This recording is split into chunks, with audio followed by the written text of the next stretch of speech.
परमेश्वर का हम धन्यवाद करते हैं सभी मसीह भाई बहनों को।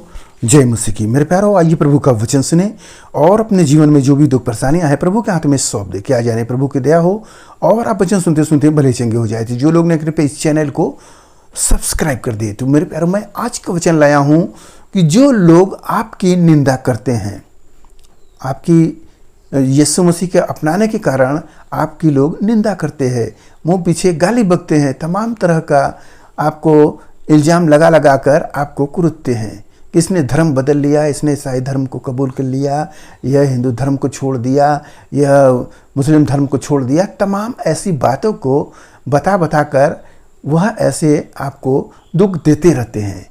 तो आप चिंता न करें, आप उदास न हो, क्योंकि आप सच्चे परमेश्वर के साथ में हैं। शैतान निशाना बनाता है, परंतु उसका जो निशाना उसी पर हो जाएगा, वह लजाएगा एक दिन। तो मैं वचन को पढ़ता हूं, उसे आप ध्यान से सुने। प्रभु आपको आशीष देंगे। यशाया अध्याय 49 और वचन 7। जो मनुष्यों से तुच्छ जाना जाता है, जो मनुष्यों से तुच्छ जाना जाता है, जैसे होते हैं ना कि कोई किसी को कुछ समझता नहीं है, उसको इल्जाम लगाता रहता है, तो वह उसको तुच्छ जाना जाता है। और जिससे जातियों को घृणा है, जिससे जातियों को घृणा है, किसको? जो समाज के लोग घृणा करते हैं। किससे?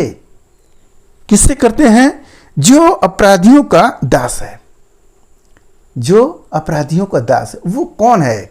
आप सोचेंगे वो कौन है, तो आप देखेंगे, ध्यान से समझेंगे, तो वह यीशु मसीह है, जो मनुष्यों में तुच्छ जाना गया।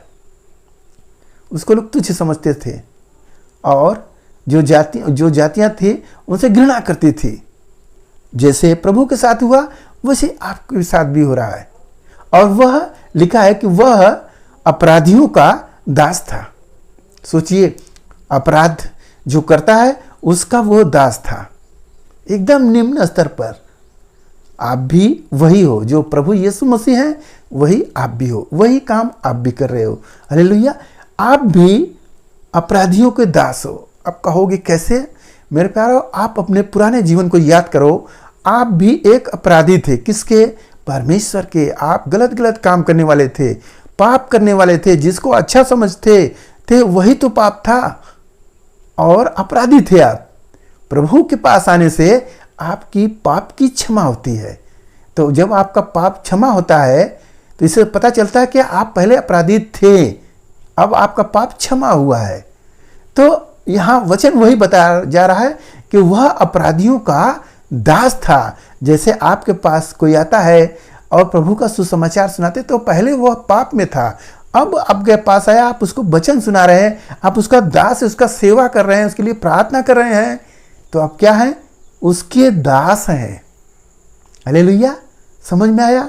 और लिखा है, उससे इस्राएल का छुड़ाने वाला और उसका पवित्र अर्थात यहोवा यूं कहता है। प्रभु क्या कहते हैं? इस्राएल का परमेश्वर क्या कहते हैं? यहोवा यूं कहता है। क्या कहता है? राजा उसे देखकर खड़े हो जाएंगे और हाकिम दंडवत करेंगे। ये बात होगा किसके लिए? आपके लिए। राजा आपको क्या करेंगे? दंड खड़े हो जाएंगे और हाकिम लोग दंडवत भी करेंगे, राजा भी दंडवत करेगा। अब आप कहेंगे यह सब तो किताबी बातें हैं, मेरे साथ तो ऐसा नहीं हो सकता है।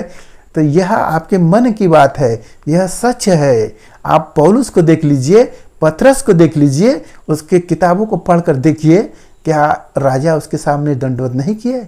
दानियल को देख लीजिए, कैसे नबूकदनेस्सर राजा, इतना बड़ा राजा था, उसके पाँव के लगे घोड़े गिर जाता है, जो कि शेर की मांग में डाला, आग में डाला। कैसे कैसे उसने क्या क्या उसके राज्य में हुए, कैसे किसने किया, क्या वो लोग गोल पर नहीं गिरे? तो जब उसके गोल पर गिर रहे हैं तो आपको भी दंडवत करेंगे। ये ना सोचे, कभी आपके जीवन में आएगा। तो इससे विश्वास करना चाहिए कि प्रभु हमारे साथ है। हालेलुया। और लिखा है, यह यहोवा के निमित्त होगा। जो राजा लोग के आपको उठ खड़े हो जाएंगे और दंडवत करेंगे, और हाकिम लोग, ये लोग क्या होगा, यह परमेश्वर की ओर से होगा, न कि आपके बड़पन की वजह से होगा, आपके सामर्थ्य से कुछ नहीं होगा। वो लोग आपकी इज्जत करेंगे। हालेलुया। भले मुंह पीछे कुछ भी बोले, परंतु आपके सामने परमेश्वर खड़ा रहेगा, वो आपको दंडवत करेंगे। हालेलुया। आप जो लोग डर रहे थे कलीसिया में, जब पुलिस बुलाई तो लोग डर रहे थे कि वहाँ जाएंगे तो क्या पुलिस मारेगा, क्या कैसे करेगा। जब वहाँ जाते हैं तो पुलिस जो वहाँ का दरोगा इज्जत करता है, उनको आदर मान देता है। तो इससे प्रतीति करे, हालेलुया, तो इससे प्रतीति करे कि परमेश्वर हमारे साथ है, इसलिए शत्रुओं को परास्त करता है और वो झुकाता है। हालेलुया। और लिखा है, जो सच्चा और इस्राएल का पवित्र है और जिसने तुझे को चुन लिया। हालेलुया। जिसको प्रभु इस्राएल का परमेश्वर जो तुम्हें चुना है, तो वह कैसे नहीं आदर देगा। आप न चिंता करें, आप न उदास हो, प्रभु आपके साथ है। आप सोचते हैं कि मेरा भाई साथ छोड़ दिया, यीशु मसीह को अपनाने की वजह से मेरे रिश्तेदार छोड़ दिए मेरे साथ, दुनिया छोड़ दे तो छोड़ दे, प्रभु यीशु मसीह आपका कभी साथ नहीं छोड़ेगा। मेरे प्यारों, इसी आयत का अब देखेंगे 49 का ही 15वां पढ़ेंगे, तो वहाँ बोला गया है कि माता, जो जन्माई हुई माता तुझे छोड़ सकती है और वह अपने बेटे पर दया न करे, परंतु मैं तुझे कभी न छोड़ूंगा, कभी न त्यागूंगा, ये प्रभु कह रहे हैं। तो वो माँ छोड़ सकती है, वो ऐसा हो सकता है, परंतु मैं तुझे नहीं छोड़ूंगा। तो इस विश्वास के साथ हमें प्रभु यीशु मसीह की भक्ति करनी चाहिए और बढ़ते रहना चाहिए, आगे सुसमाचार में आगे बढ़ते रहना चाहिए। डर अंदर न रखे, डरेंगे तो शैतान और डराता है। प्रभु पर विश्वास रखें, प्रभु आपके साथ है। हालेलुया। तो मेरे प्यारों, इस वचन से आपको विश्वास हो जाए, प्रतीति हो जाए कि यह वचन सत्य है, जो हम मसीहियों के लिए प्रभु ने ये सब पहले से बना कर रखे थे कि इसको बेटा पढ़ना और तुम्हें हियाव होगा, मजबूती आएगी और तुम मेरा सुसमाचार लोगों तक पहुंचाना। जो अब तक पाप में गिरे जा रहे हैं, तो उनको जाकर सुनाना, ताकि उनका आत्मा जो नरक में जाने वाला है बच जाए। हालेलुया। इसीलिए प्रभु ने आपको चुने हैं, तो उस काम को करने में देरी न करे, बल्कि फुर्ती करे। हालेलुया। मेरे प्यारों, आज की इस वचन से जो कुछ मिला उस पर ध्यान करें, प्रभु आपको आशीष देंगे। आइए आपके लिए हम प्रार्थना करें। महान परमेश्वर, हम आपका धन्यवाद करते हैं इसमें आज के दिन प्रभु जो यह वचन मिला, जितने सुने प्रभु उन्हें आशीष मिले, उनके घर परिवार में सुख शांति बनी रहे, सभी लोग भले चंगे रहे। धन्यवाद करते हुए प्रार्थना यीशु मसीह के नाम में, आमीन।